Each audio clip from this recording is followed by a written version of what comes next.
Bon dia, buenos días, señoras y señores diputados y diputadas. Es un placer estar aquí esta mañana con ustedes. Es un placer haber sido invitado a esta comisión de investigación. Quiero expresar mi agradecimiento al Parlamento como institución, al Pleno del Parlamento. Mi especial agradecimiento a la presidenta del Parlamento, a la señora de Gispert, con la que tuve una especial relación, una intensa relación, cuando ella era consellera de Justicia y yo era fiscal jefe o fiscal superior de Cataluña.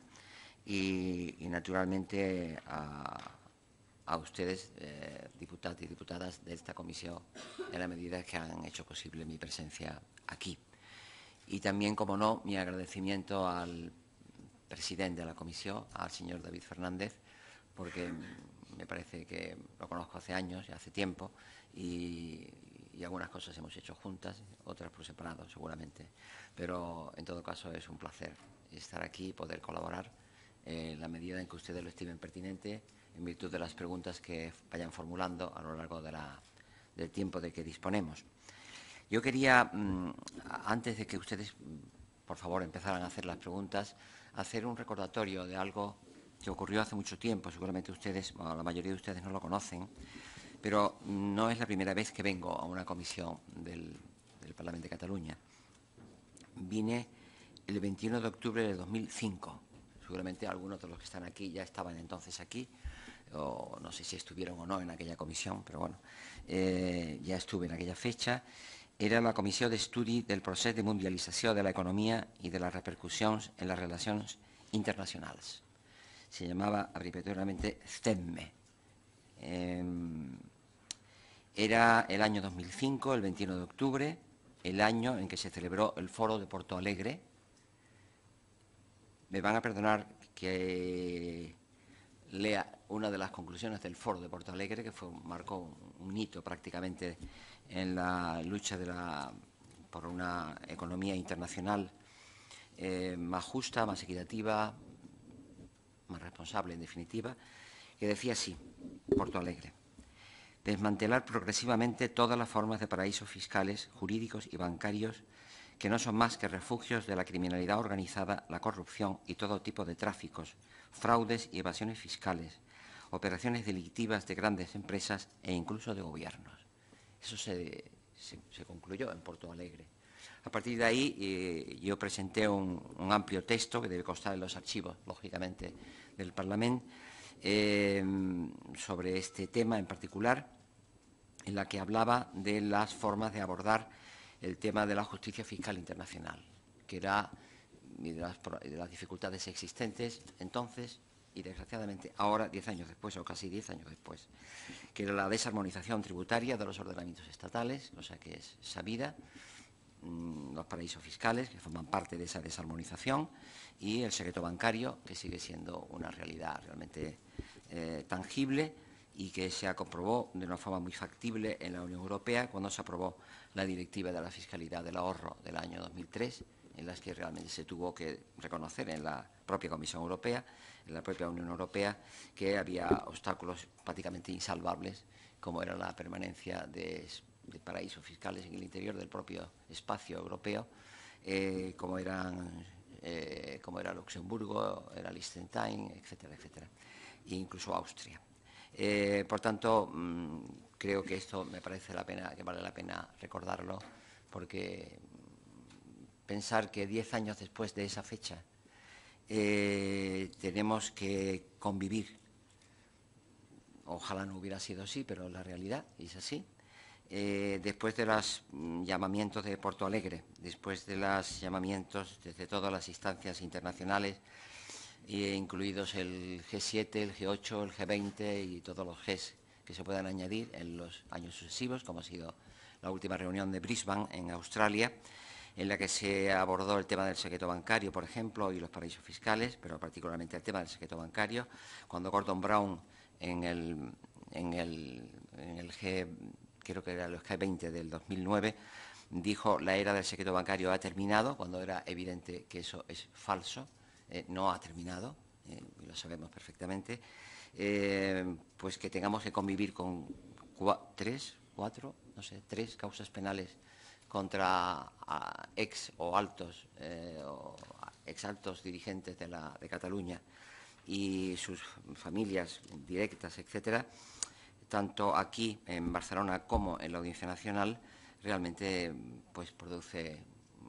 sobre todo tristeza, pero sobre todo yo creo que más que tristeza una profunda indignación, porque es un tema sobre el que hay proclamaciones permanentes hace muchos años y, sin embargo, los estados, los gobiernos, y sobre todo los estados y gobiernos estatales, están haciendo caso omiso de forma repetida. Nada más. Muchas gracias y estoy a la disposición de todos ustedes. Moltíssimes gràcies, senyor Villarejo. En cap de Barcelona de l'any 87 al 2005, el 1995, si no recordo malament, i després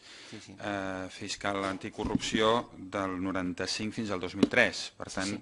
en un període en el que alguns autors, com Lluís Basset, per exemple, en la darrera obra La vergonya, diu que és on es produeix el gran creixement de la corrupció a l'entorn del president Pujol, segons la tesi d'aquest llibre, és un moment en què vostè és fiscal i que vostè és actiu en la Fiscalia, en la lluita contra la corrupció, i per tant li faré preguntes de fa temps. Entendré perfectament que en algunes coses la memòria pot fallar, però en tot cas l'objectiu de la nostra intervenció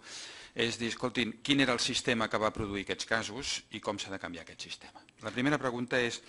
què li sembla de la creació del 25 de juliol? Li sembla creïble, li sembla coherent, li sembla que allò que s'explica pot respondre a la veritat?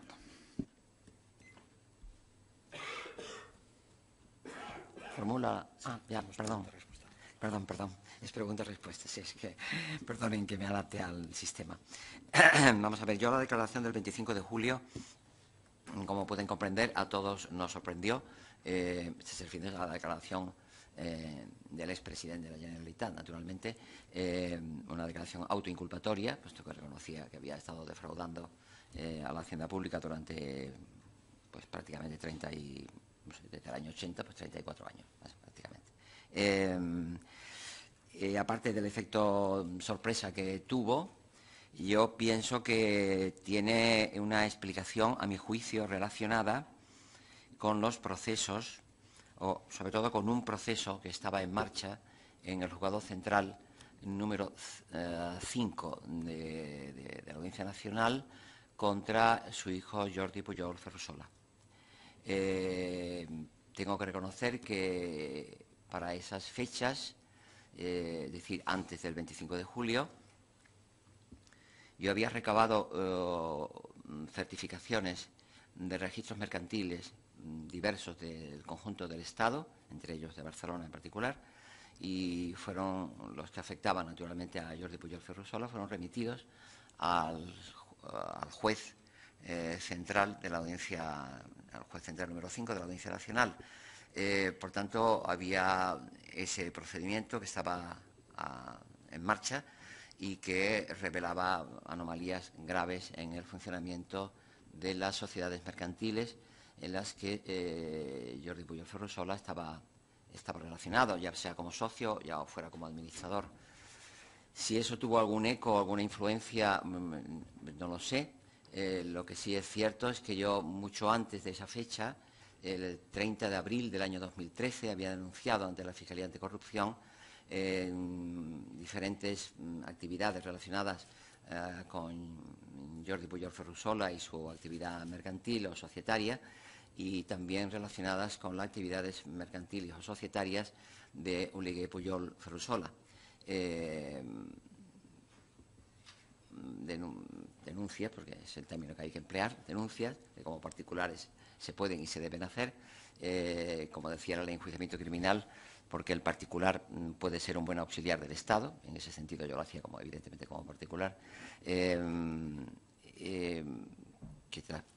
transcurrieron por la Fiscalía Anticorrupción, yo creo que con poca participación por parte de ellos en la averiguación de los hechos, pero que finalmente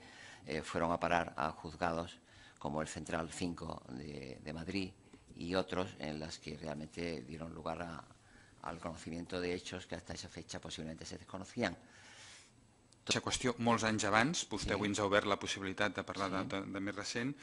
perquè em sembla que és una qüestió central, no? La relació entre poder polític i poder judicial en la qual vostè s'ha vist al mig i vostè crec que ens podrà aportar llum. El primer que ha sonat és el de Banca Catalana, òbviament. Va ser fa pocs dies aquí el senyor Mena, ens deia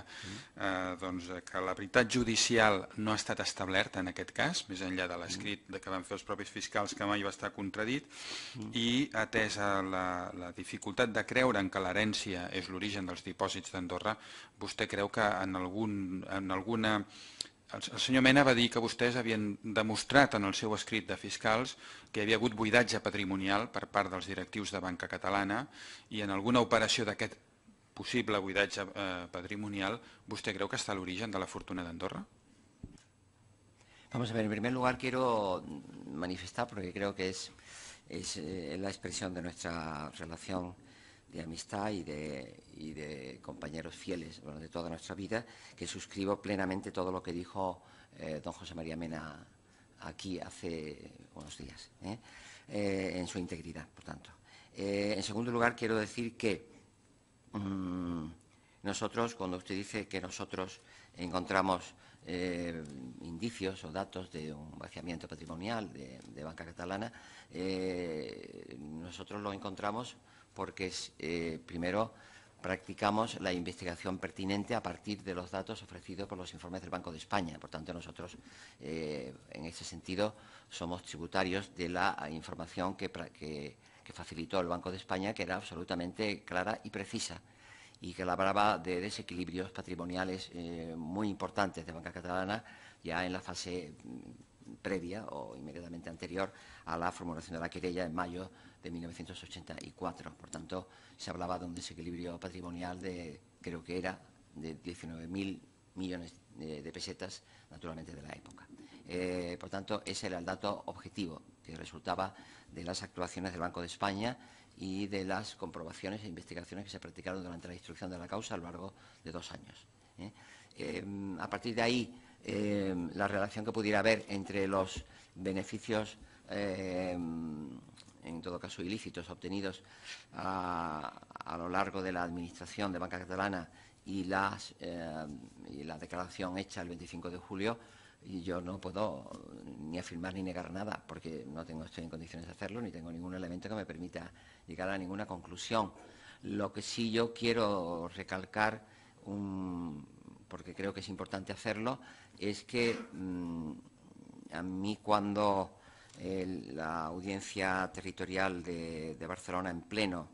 por 33 votos frente a 8, que eran los votos minoritarios a favor del procesamiento de Jordi Pujol y del resto de los querellados, yo creo que había algo muy importante que parece que se ha olvidado, es que entonces estaba vigente la ley de sociedades anónimas. Banca Catalana era una sociedad anónima como entidad bancaria que era, y en la ley de sociedades anónimas había, ya no lo hay, evidentemente, había un artículo, el artículo creo que 79, que hablaba de la responsabilidad de los administradores ante la propia sociedad que administraban, ante los acreedores y ante los accionistas, cuando hubieran ejercido sus facultades. Creo que dice textualmente el artículo 79 de la Ley de Sociedades Anónimas del 51, por abuso por malicia,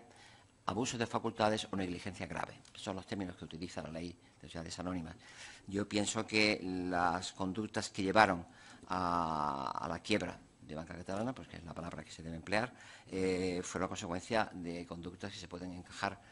más que en el último apartado, en los 2 primeros apartados, malicia y abuso de facultades, que condujeron al desequilibrio patrimonial, al vaciamiento patrimonial y a la quiebra y ruina, en definitiva, de Banca Catalana, que tuvo que ser, por cierto, salvada con recursos públicos, como se ha hecho recientemente, con las famosas cajas de ahorro españolas, que, según no recuerdo mal, creo que llegaron a ser 125.000 millones de pesetas, lo que hubo que colocar en Banca Catalana para reflotar la entidad, dado el vaciamiento patrimonial que se había producido, en parte por las actividades ilícitas de sus administradores y en parte por la retirada de fondos masivas que hicieron sus clientes cuando se tuvo noticia pública ya de la crisis de la entidad, en la que, como sabe todo el mundo, y creo que se explicó también el día de la comparecencia del señor Mena, hubo unas retiradas masivas de fondos que alcanzaron muchos miles de millones de pesetas por parte de los clientes de la entidad. Per part de diversos autors s'estableix el cas Banca Catalana com un abans i un després del sentiment d'impunitat o de la facilitat o de la creació d'un entorn favorable a la corrupció. Suposo que vostè comparteix aquest punt de vista o no, no sé, li pregunto si creu que allò va marcar la sensació d'impunitat, la sensació de que no passava res, i em preocupa molt l'establir la relació entre poder polític i justícia en aquest cas, per després veure en els casos que vindran més endavant. Clar, s'ha dit, alguns dels magistrats no van ni llegir l'escrit dels fiscals. Hem llegit també del periodista Rafa Burgos, que potser és avui aquí a la sala, que l'advocat de Pujol, Piqué Vidal, tenia 2 pisos al carrer Enric Granados, els inquilins dels quals eren magistrats d'aquells 33 que varen fer aquesta votació. Per tant, clar, vostè creu que Pujol tenia el poder en aquell moment de condicionar el vot dels 33 magistrats que varen votar en contra? Voteu que la qüestió política, la interferència política va ser clau en la resolució d'aquell cas? Vamos a ver, yo pienso que sin perjuicio de que ser cierto, porque además ya lo expuso así el señor Mena, sobre la realidad de que se prepararon por parte del instructor de la causa, señor Lecea, copias de todo el sumario a disposición de los magistrados que integraban el pleno de la audiencia territorial y que se sabe, porque es un hecho notorio y público, que se supo desde el principio, que una gran mayoría de magistrados ni siquiera habían pasado a recoger las copias correspondientes para tener noticia de en qué consistía la querella, la instrucción y las conclusiones de esa instrucción. Por tanto, eso es un hecho objetivo, tampoco se puede discutir. La pregunta es, la respuesta es doble, es decir, ¿cómo es posible que un magistrado al que tiene que resolver un tema de tanta trascendencia como es la posibilidad de procesar? Estábamos hablando de procesamiento en aquel momento, no de otra cosa, de procesamiento, por tanto no era el fin de la investigación, era un paso capital en el proceso, pero no era el fin de la investigación. De procesar al que entonces era ya presidente de la Generalitat, ni siquiera tuvieran la más mínima ni remota curiosidad de saber en qué había consistido el proceso sobre el que tenían que pronunciarse o a favor o en contra, ya me parece de una gravedad extraordinaria. Eso es un hecho constatable, no es una presunción, es un hecho constatable. En segundo lugar, yo creo que la decisión tomada mayoritariamente por parte de la mayoría de los magistrados, de los 33 magistrados, a favor de la exculpación del entonces presidente de la Generalitat y de los querellados luego quedaron en un segundo plano, como es natural, yo creo que no puede sino explicarse desde la perspectiva de una actitud comprensiva hacia la actividad delictiva desarrollada desde el poder político. De lo contrario, no se puede explicar. Es decir,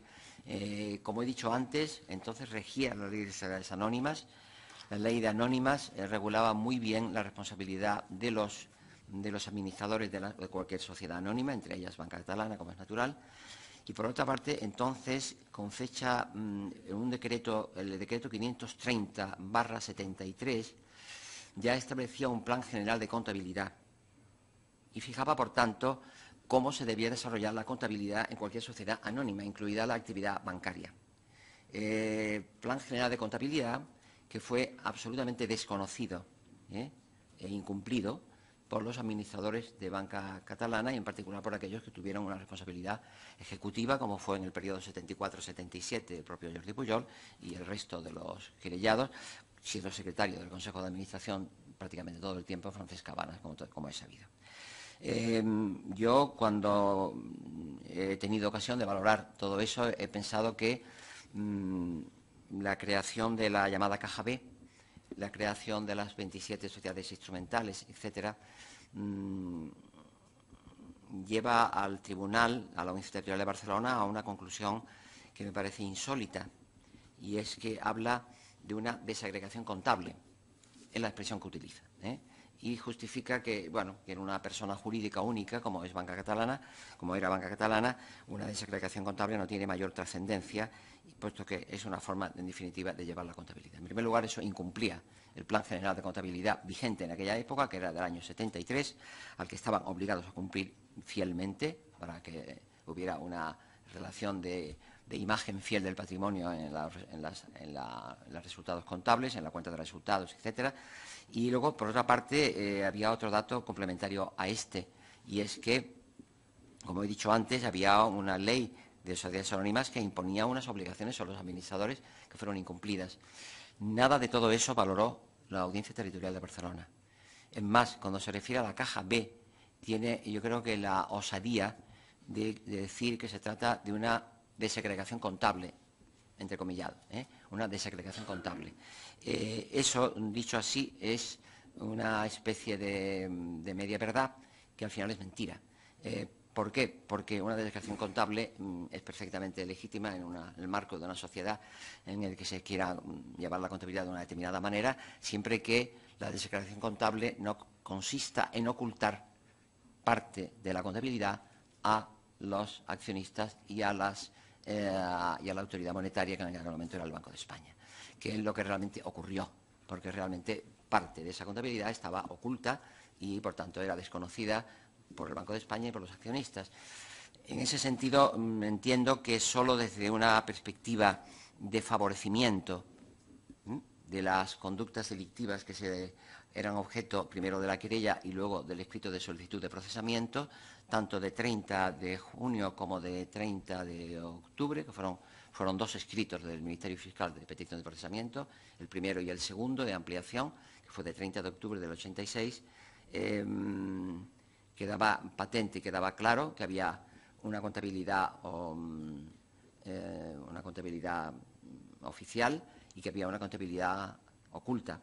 que es la que se traducía en la actividad económica llevada a cabo a través de la Caja B y de las sociedades instrumentales, y eso, por otra parte, no lo ha discutido nadie, ni lo discutió el propio tribunal, que tampoco lo negó, sino que lo aceptó, pero se limitó a justificar esa conducta.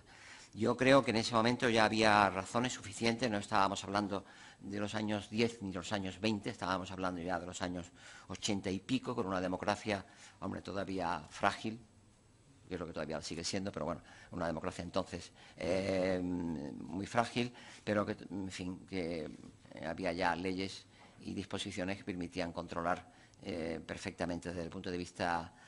económico si una sociedad funcionaba en el marco de la legalidad o contra ella. Y en este caso la actividad de los administradores, incluido el presidente de la Generalitat, Jordi Pujol, en su responsabilidad como administrador de Banca Catalana, era evidentemente una actividad que se desarrolló contra la legalidad vigente entonces y que produjo perjuicios graves, no solamente a los accionistas por la pérdida del valor de sus acciones, sino a las arcas públicas por la necesidad que hubo de reflotar la entidad a través de, como he dicho antes, de cantidades importantes de dinero que naturalmente quebrantaron el patrimonio público y para tener que resolver la quiebra que habían generado ellos con su comportamiento ilícito. Por tanto, yo pienso que esos magistrados que dictaron ese auto sabían perfectamente lo que hacían, incluso aquellos que no se leyeron los autos que tenían que haberse leído expresaron una auténtica falta de responsabilidad. Y yo creo que hicieron una interpretación deliberadamente favorable a los querellados, en ese caso a aquellos que eran objeto de la petición de procesamiento, conscientes de que el comportamiento de ellos como administradores de esa entidad, Banca Catalana Sociedad Anónima, era contraria a la ley, aparte de contraria a la ética, pero sobre todo contraria a la ley vigente, y que solo se podía hacer esa actividad conscientes de que estaba causando un perjuicio a la entidad, como así se demostró, y sobre todo un perjuicio a los accionistas o depositantes que retiraron precipitadamente sus fondos de esa entidad antes de perderlo todo. Yo creo que era difícil pensar que la audiencia fuera ajena al conocimiento de que había un contenido, no digo que hubiera una razón política expresa, pero había razones políticas tácitas de justificar determinadas conductas delictivas cuando provenían de ámbitos del poder, como era en este caso el poder autonómico de Cataluña, aparte de otras ventajas que pudieran haber obtenido otros magistrados, que ciertamente parece que era cierto, pero que yo no conozco con detalle, por lo tanto no los puedo ni afirmar ni ratificar, pero lo que sí es cierto es que la audiencia de Barcelona era perfectamente consciente de que aquella conducta era contraria a la legalidad vigente, era contraria a la responsabilidad que los administradores tenían de obrar de forma leal al servicio de sus accionistas, de los depositantes, de los clientes en definitiva, y que pese a todo lo justificaron todo en nombre de intereses que solo se pueden explicar desde una cierta complicidad objetiva con las conductas delictivas que estaban justificando ellos mediante su resolución favorable. I per què no ho van recórrer? I per què no ho van recórrer? I per què no van denunciar? Perquè aquesta actitud dels jutges, tal com vostè la descriu, és una prevaricació clara, no? Per què no ho van denunciar, aquesta prevaricació? Per què no es va denunciar en aquest moment o per què vostès no ho van recórrer, això? Perdón, nosotros preparamos un recurso de súplica ante la resolución desfavorable de la Audiencia Territorial de Barcelona, un recurso de súplica muy fundado que tuvimos la pretensión de presentar porque era la única instancia que cabía, el único recurso que cabía ante una resolución del Pleno de la Audiencia Territorial de Barcelona, pero ese recurso de súplica, como ya explicó muy bien el señor Mena aquí en su comparecencia anterior, fue rechazado por el fiscal general del Estado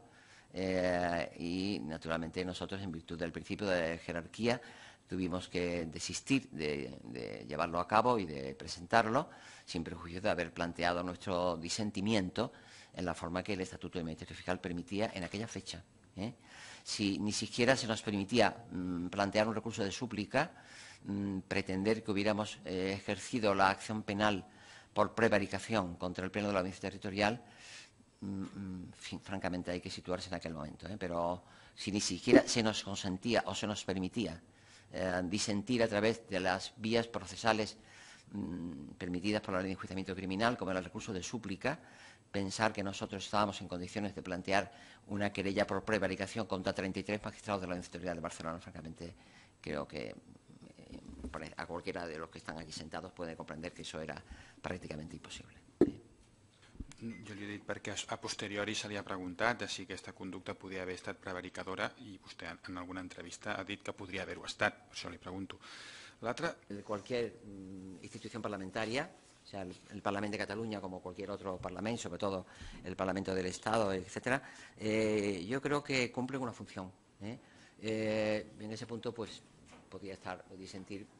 parcial o moderadamente del señor Mena, pero creo que todo lo que sea que la ciudadanía conozca, porque es la única vía que va a tener la ciudadanía. Es decir, conocer todo lo que estamos aquí diciendo, todo lo que están ustedes diciendo, planteando, preguntando, etcétera, más la respuesta de las personas que acuden aquí, ya sea en calidad de testigos, ya sea en calidad de expertos, etcétera. Toda la única forma que tiene la ciudadanía de conocer esto es esta comisión de investigación creada, que si no recuerdo mal, creo que el nombre es el fraude fiscal y la corrupción política, ¿no? Sí. Pues me parece oportuno.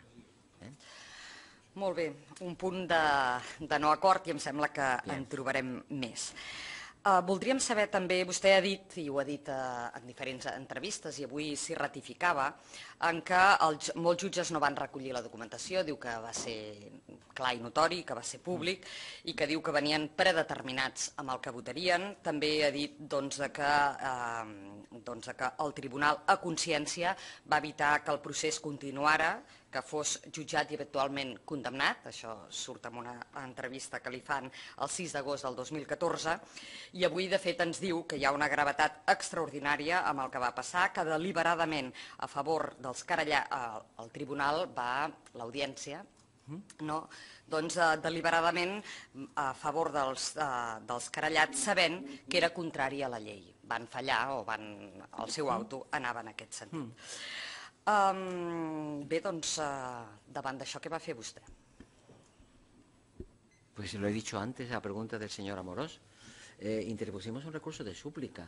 que no fue rechazado por el fiscal general del Estado. Y no fue inhabilitado para interponer un recurso de súplica. En aquel contexto, y creo que lo he explicado la pregunta del señor Amorós, creo que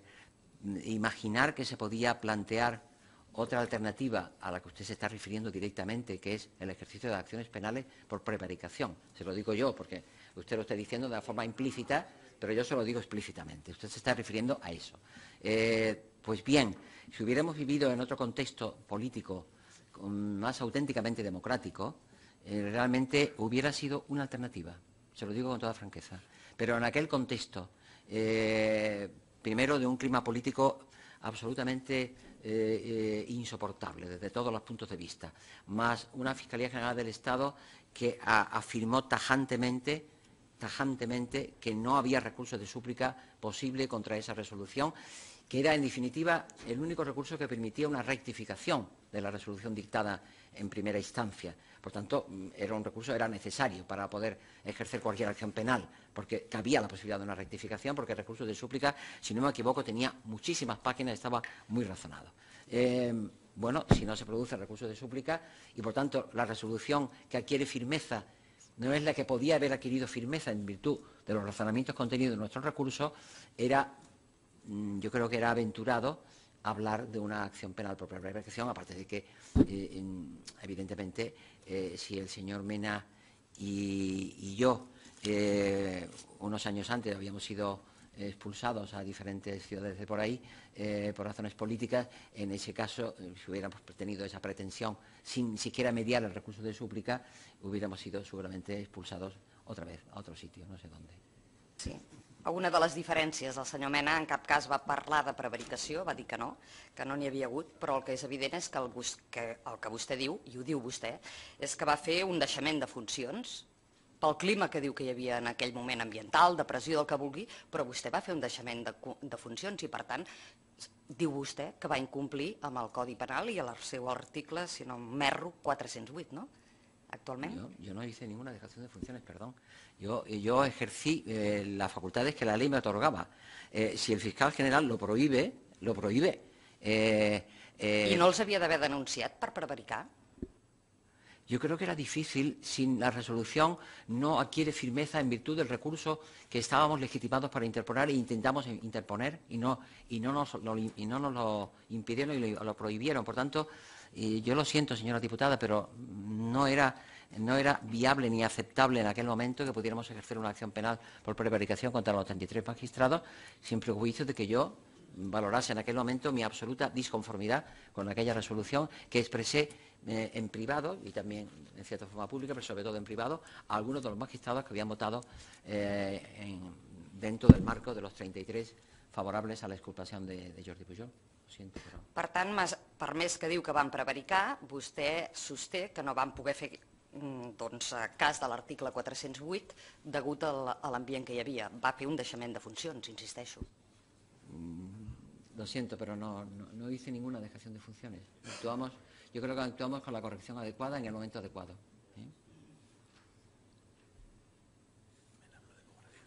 Bé, ens ha manifestat també, i han llegit altres persones, de la situació del que era en aquells moments. Vostè manifestava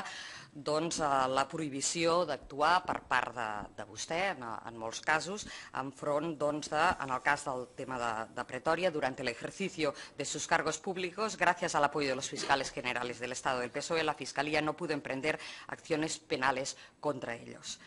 Quines accions va fer vostè respecte a això? Perdón, vamos a ver, el fiscal tiene un estatuto jerárquico de subordinación jerárquica a los fiscales generales correspondientes, y cuando yo ejercía estas acciones,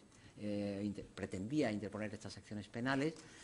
tenían necesariamente, dada la trascendencia que tenían, y porque así lo exigía el estatuto, lo exige el estatuto del Ministerio Fiscal, bueno, el estatuto entonces vigente, ahora hay otro,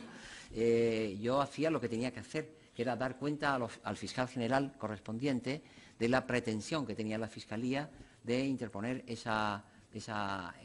querella, en ese caso, bueno, fueron diferentes motivos, pero bueno, esa querella en el caso particular, y obtener la autorización del fiscal general, porque sin ella, por razón de mi vinculación jerárquica, yo no podía hacerlo, porque hubiera quebrantado uno de los deberes que me imponía el Estatuto Orgánico del Ministerio Fiscal, así de claro. Però vostè podia aixecar una discrepància, no?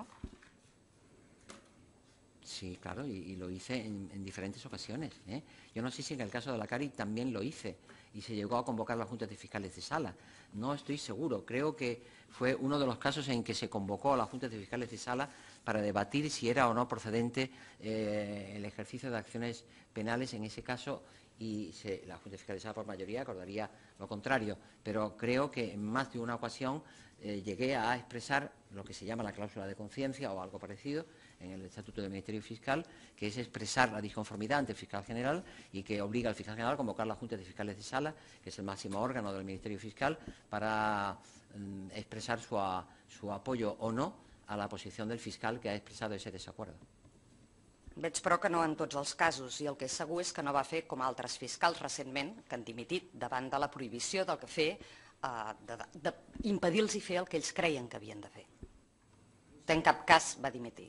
No, la verdad es que no me planteé nunca dimitir, entre otras cosas porque, vamos a ver,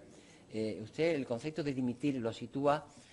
como si yo hubiera formado parte de una actividad política, porque un fiscal general del Estado, no lo olvide, es un cargo político. Yo no tenía ningún cargo político, yo tenía un cargo estrictamente profesional, que era ser fiscal jefe o de la Audiencia de Barcelona o de la Fiscalía Anticorrupción. Esos no son cargos políticos, son cargos profesionales, por más que estén nombrados por los órganos correspondientes del Gobierno. Pero son cargos profesionales. Por otra parte, yo, como usted insiste, si yo primero dice que se hizo dejación de funciones y luego dice que si no dimití, yo le recuerdo a usted que mi experiencia en el ejercicio de mi función ha sido siempre la coherencia con mis principios, vamos a llamar democráticos, para entendernos todos. Esto nos costó al señor Mena y a mí un largo destierro, los años de la dictadura, a Huesca y a Lérida, respectivamente, o viceversa, a mí a Huesca y a él a Lérida, de 3 años, etcétera, por desacuerdos con el fiscal jefe de entonces en el ejercicio de nuestras funciones sobre lo que había que hacer y no hacer. Era la persecución de la tortura, era el tema central. Lo digo para recordarle un poco en qué contexto nos situamos. Naturalmente, el cambio del modelo, perdón,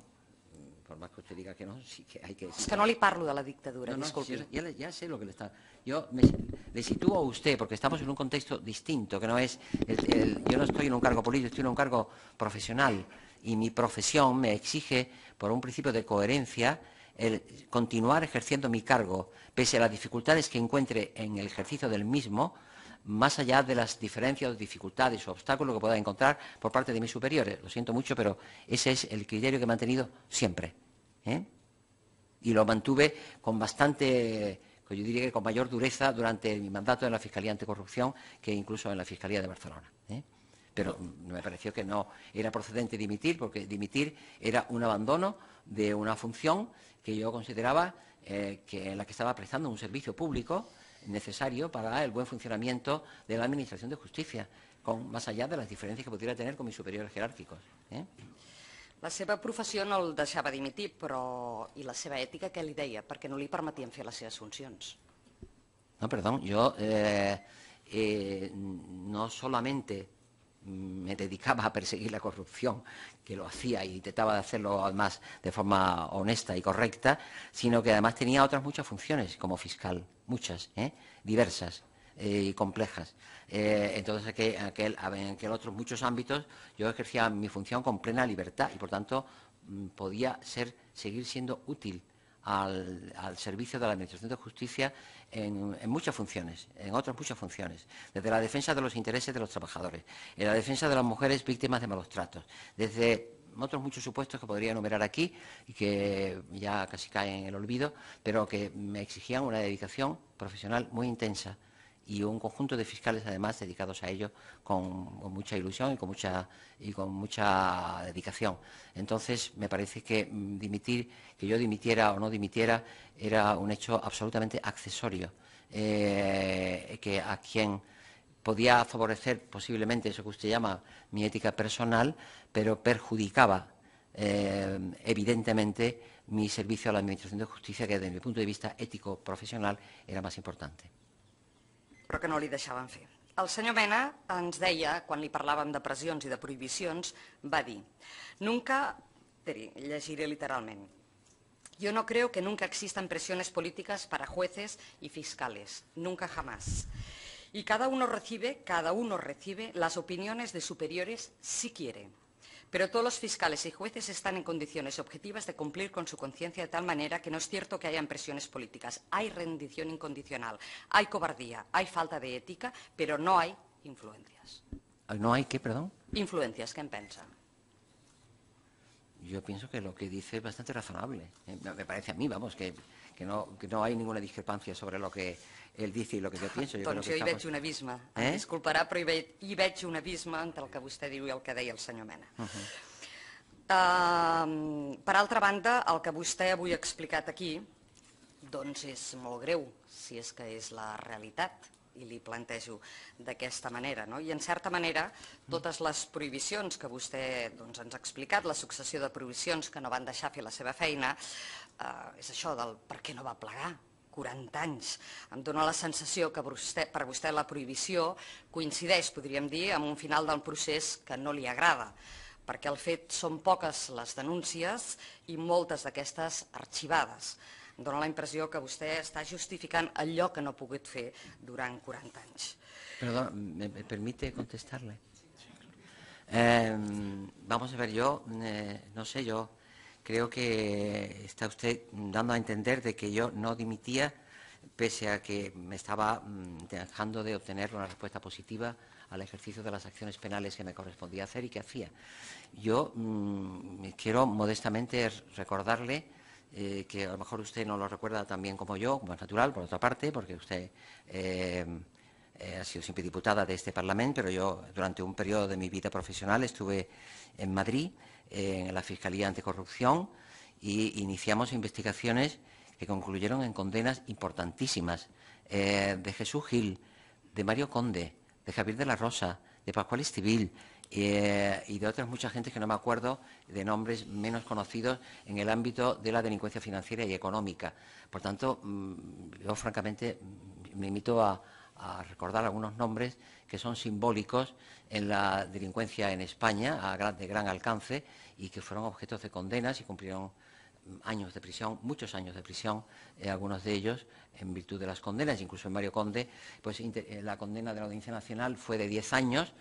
por haber expoliado el Banesto, como usted sabe, y en virtud del recurso de casación interpuesto por el Ministerio Fiscal de la Fiscalía Anticorrupción, el Supremo elevó la condena de 10 a 20 años, lo cual significó que estuviera mucho más tiempo cumpliendo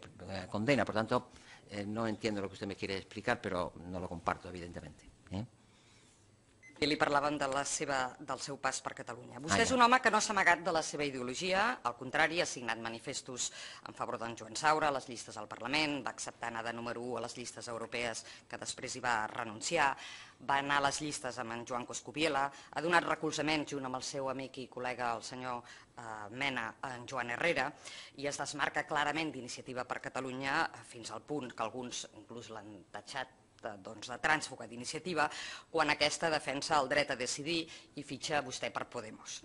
Vostè, de fet, té un elevat rebuig pel dret a decidir, ho ha manifestat públicament, i jo m'atreveixo també a dir que tot allò que ha sigut una reivindicació política del catalanisme. En aquest tema, com a mínim, està en dubte la seva imparcialitat. Deixi'm que li posi 2 exemples. Vostè va ser el fiscal que va promoure que empresonessin a 4 joves de la Crida en aquells moments, 3 d'ells menors d'edat, per als serveis de la Renfe, perquè van voler catalanitzar d'una forma pacífica els serveis de la Renfe en català, una acció que varen dur a terme com en tants altres llocs, i li he de dir que he parlat amb alguns d'ells i diuen que, malgrat que eren molt joves, recorden perfectament aquell fiscal que van veure en aquells moments superb i que certament diuen que els hi va causar por. També volia mencionar, però com que veig que se m'acaba el temps, una altra acció que va fer sobre les subvencions de la Crida. Però miri, crec que segurament qui ho pot dir d'una forma millor que jo, i ho he llegit i per tant li llegiré, és el que ha dit un periodista i historiador, en Jaume Clotet, que deia en un article l'any 2011, després que vostè anés a les llistes amb en Joan Coscubiela. S'imaginen que algun exmagistrat del Tribunal Suprem o del Tribunal Constitucional s'integrés després de la seva retirada professional en una candidatura electoral del PP? Què en diríem nosaltres? Segurament diríem que amb molta raó que la justícia espanyola està polititzada i que aquesta seria una prova més de l'existència d'estressíssima vincles del món de la justícia i la magistratura amb els grans partits polítics espanyols. I què en dirien els dirigents d'Iniciativa per Catalunya? Suposo que no tindrien altre remei que callar, atès que una vegada més l'exfiscal anticorrupció Carlos Jiménez Villarejo s'integra en una llista electoral ecosocialista encara en la candidatura encapçalada per en Joan Coscubiela. I afegeix: actuava Villarejo mogut per interessos partidistes i no en defensa de la justícia? Ell mateix n'ha sembrat el dubte. Això és el que ell deia i és evident que nosaltres qüestionem el que vostè em pugui dir, perquè vostè ha mantingut tot allò que nosaltres representem i bona part de la ciutadania ha defensat també. Vostè sempre ha actuat en contra del que li deia i, per tant, en aquest sentit, crec que el que ha manifestat aquí és una visió esbiaixada i de fruit d'uns resultats que segurament vostè no acaba d'estar satisfet amb el que va ser la seva carrera fiscal al front de tots aquests casos. Señora diputada, no estoy de acuerdo con nada de lo que ha dicho, pero con independencia de esto quiero decirle una cosa. Me gustaría que usted me encontrara los antecedentes documentales de la intervención que me atribuye en relación a la supuesta prisión de esos jóvenes de la Crida a la Solidaridad, porque esos antecedentes yo los he pedido expresamente a los archivos judiciales de Cataluña y me han transmitido, naturalmente, a la señora que dirige los archivos judiciales, no la conozco personalmente de nada, es simplemente la archivera judicial de Cataluña, y me ha respondido, porque se había publicado en el diario digital VilaWeb, me ha respondido que no había encontrado ningún antecedente documental sobre esa actuación mía. Por tanto, usted me dice que eso es así, pues usted sabrá lo que dice. Yo no lo sé, yo no lo recuerdo en absoluto y, por tanto, yo no le puedo dar reconocimiento a algo que no lo tengo documentado, porque incluso lo pedí expresamente cuando apareció esta noticia en VilaWeb. Por tanto, rechazo absolutamente esa actuación. En cuanto a lo demás y en cuanto a lo que pueda hacer un señor que ha sido fiscal o magistrado o ha formado parte de la Administración de Justicia cuando se jubila, yo creo que lo primero que hice cuando entró en vigor la Constitución en 1978 es cesar en mi militancia en el Partido Socialista Unificado de Cataluña, porque lo prohibía la Constitución y porque fui coherente con esa prohibición y estuve siempre apartado de cualquier relación con los partidos políticos, y naturalmente también con el PSUV y luego Iniciativa per Catalunya Verds. Durante el periodo en que fui fiscal, porque era condición necesaria para el desempeño de mi cargo y además era consciente de ello. No obstante, tengo que reconocer que durante el tiempo que mantuve la jefatura, desde el año 87 hasta el año 2005, no solamente nadie en el interior de la carrera fiscal me ha reprochado nunca, nadie nunca me ha reprochado que yo hubiera pertenecido o dejado de pertenecer a un partido político en mi etapa anterior, en la etapa de la clandestinidad, por tanto, durante la dictadura, nadie. Y yo diría que incluso he encontrado mayor eco, mayor apoyo durante mi mandato como fiscal jefe en los fiscales procedentes del ámbito de eso que llamamos vulgarmente la derecha. Pero no solamente apoyo, sino afecto, reconocimiento, etcétera. Lo puedo decir públicamente porque es así. Por tanto, no sé exactamente a qué se está refiriendo usted. En cuanto al momento en que me jubilo, evidentemente dejo de ser fiscal, dejo de ser juez, recupero mi condición de ciudadano plenamente y, por tanto, tengo pleno derecho a ejercer mis opciones políticas como lo estime pertinente, lo cual no significa que haya inclinado mi posición en el ejercicio de mi función jurisdiccional, mejor dicho, como fiscal, en función de mis ideas políticas, o anteriores o posteriores, porque he actuado, creo, siempre con plena imparcialidad y pleno respeto a los principios de equidad y justicia que me son exigibles, que me eran exigibles, pero que evidentemente ahora pues tengo el derecho también a ejercer también mi condición de ciudadano, también plenamente democrático, por lo tanto optar por las ideologías que estime pertinentes.